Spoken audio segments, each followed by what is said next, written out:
Start करवाऊंगी, जिसमें हमारा सबसे पहला टॉपिक है introduction of set. Introduction of set में हम सबसे पहले क्या देखते हैं कि व्हाट इज सेट, सेट क्या है। तो हम सबसे पहले उसकी डेफिनेशन पढ़ लेते हैं। A well defined collection of distinct object is called set. कह रहे हैं कि आपके पास एक सेट है, ठीक है, और उसमें आपको तीन मेन पॉइंट्स बताएं। एक है collection of elements, number first point क्या है, collection of elements.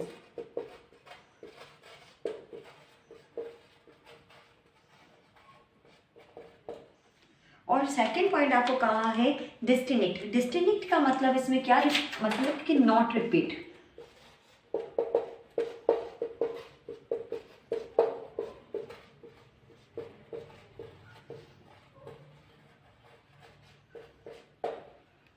Distinct mean not repeat. और नंबर थर्ड हमारे पास है वेल डिफाइंड।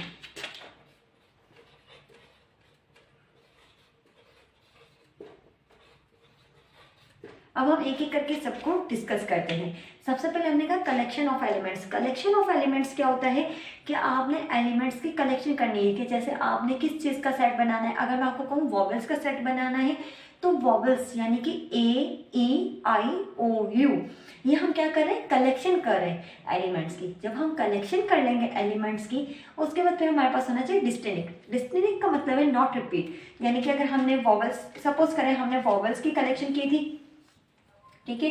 अब देखें कलेक्शन ऑफ एलिमेंट्स में हमने क्या किया था, ए ई आई ओ यू,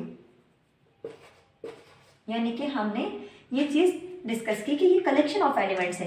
तो अब हम डिस्टिंक्ट का कैसे पता करेंगे कि डिस्टिंक्ट ना हो। अब देखें ए ई ए ओ यू, अगर हमारे पास इस तरह का कोई सेट आ जाता है। अब ए इसमें क्या हो रहा है, देखें आपके पास ए यहाँ पर भी है और ए यहाँ पर भी है, तो यानी कि ए क्या हो रहा है, रिपीट हो रहा है। तो आप कहेंगे कि यह आपके पास सेट नहीं है और ये सेट है। दो चीज़ों को डिफाइन कर लिया है, कलेक्शन ऑफ एलिमेंट्स को भी कि यानी कि एलिमेंट्स की कलेक्शन, और डिस्टिंक्ट यानी कि नॉट रिपीट, रिपीट ना हो। अब आता है वेल डिफाइंड। वेल डिफाइंड क्या होता है, जैसे आपको क्लियरली पता हो कि हाँ भाई ये सेट है। अब मैं आपको बोलूँ इंटेलिजेंट स्टूडेंट्स का आप सेट बना दें, तो क्या इंटेलिजेंट स्टूडेंट का आपका सेट बनेगा? आपकी नज़र में जो इंटेलिजेंट स्टूडेंट्स होंगे वो कोई और होंगे, मेरी नज़र में कोई और होंगे। इसलिए हमें वो सेट बनाना है जो वेल डिफाइंड हो। जैसे अगर मैं आपसे कहूँ वॉवल का सेट बनाएं, तो आप भी यही वॉवल्स का सेट बनाएंगे। और अगर मैं आपसे कहूँ कि आप फर्स्ट 4 उसका यानी कि काउंटिंग का सेट बना दें, तो आप काउंटिंग का सेट भी किस तरह बनाएंगे, 1 2 3 4, यानी कि फर्स्ट 4 आपने काउंटिंग का सेट बना दिया है। अब ये आपके पास क्या हो गया, सेट हो गया। यानी कि सेट में आपको 3 मेन पॉइंट्स हैं।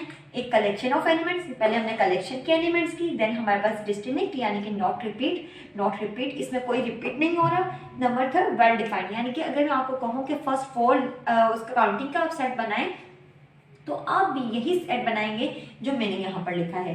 तो ये क्या है, वेल डिफाइंड। अगर आपके पास इस तरह से आ जाता है तो यानी कि ये आपके पास सेट नहीं है। अगर जैसे सपोज करें 1 2 2 4, अब है तो ये भी 4 लेटर्स का ही सेट, लेकिन इसमें क्या हो रहा है, 2 क्या हो रहा है, रिपीट हो रहा है। तो 2 रिपीट हो रहा है, तो इसका मतलब ये वेल डिफाइंड नहीं है।